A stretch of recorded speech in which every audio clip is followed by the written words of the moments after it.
Hey guys, welcome back to Judo Highlights. Under 90s, Kawabata Kome, he takes gold. He's from Kokushikan University, and I'm kind of surprised he's still in the junior bracket, to be honest, because we've seen him quite a bit on the international scene. Actually, I'm just reading now, he's still 18 years of age, which is really crazy. They sent him out to the World Championships, the senior level for the team event, and so they definitely see something in Kawabata. So I think at under 90s, you've got Tajima, Murao, and Kawabata. Those are probably the three big guys, but Kawabata, definitely the youngest of them all. So we'll go through, have a look at his matches. Look at this. You're going to see some cool, calm, and collective judo. Very good on the ground. And he doesn't make a lot of big, explosive movements, but he just really knows what to do in the right situations. Very aware. Very good with the kumikata. He's got some big throws too. Seoinage, standing, and drop. But it's definitely the newaza that sets him apart. He does some really unique stuff. You're going to see some great things. Look at this. So in a lot of situations, he really likes to use his hips and swing himself around on top or out of position. And that's something that is definitely unique to Kawabata. And here he's just got the leg out. It's a little bit difficult to see with this camera angle, but you can see now with the readjustment. So we've just flown through two of his matches. And this one here, the quarterfinal against Kotsuev. Now, Kotsuev, you might recognize the name. He is Olympic champion at under 100s, and this is his younger brother. Apparently, Kotsuev was in the stands somewhere, cheering him along. But it was in this fight here that I really saw just how cool, calm, and composed Kawabata is. He pushes a little bit of a pace, goes in for entries, for throws when he sees them, but I don't think he really commits 100%. And then just really aware of the position, just kind of a smothering style. And then Kotsuev, I mean, he loves this big hand over the top. And Kawabata, I think he puts a lot of effort into his kumikata and also defense. Because he is shorter in the weight class, and a lot of these guys, they like to throw the big hand over the top like this.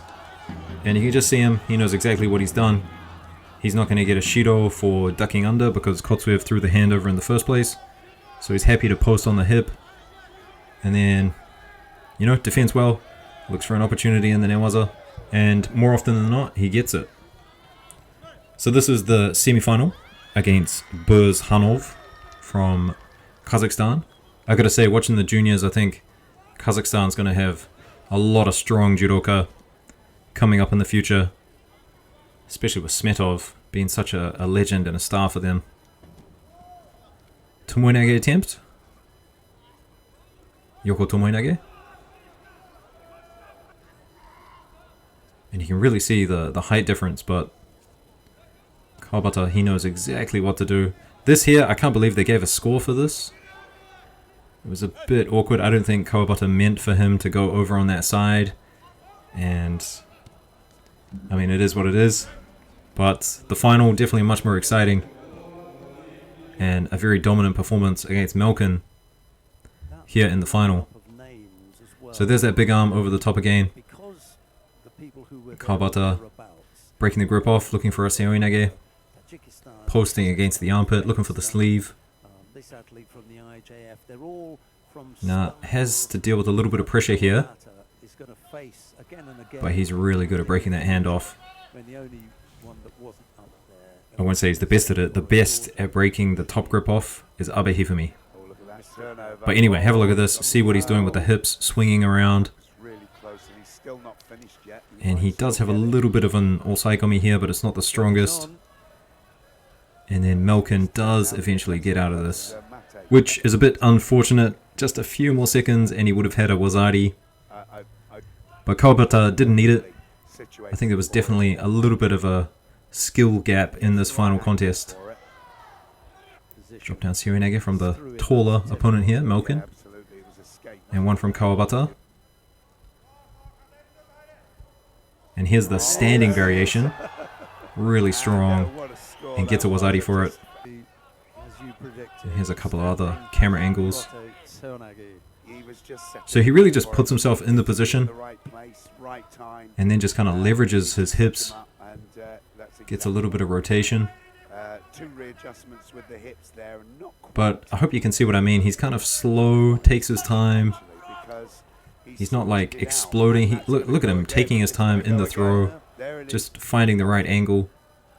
Malcolm now. And he puts that big hand over the top. Now Kawabata here, I'm not too sure if he ducked under and pushed it off. But looking at the scoreboard, that's a possibility. Doesn't have a Shido to his name. Was already up. Now have a look at this nearwaza. Malcolm grabs the leg, breaks it off. That was really slick. And then this is an awkward position to be on around the head, but manages to turn on top of Malcolm into the perfect position, and there's no escape from this. So Kawabata, really strong performance. I like his judo, I gotta say. He's got his own pace about him, which I really like. Anyway, that's it from me, guys. I'll see you in the next one. Peace.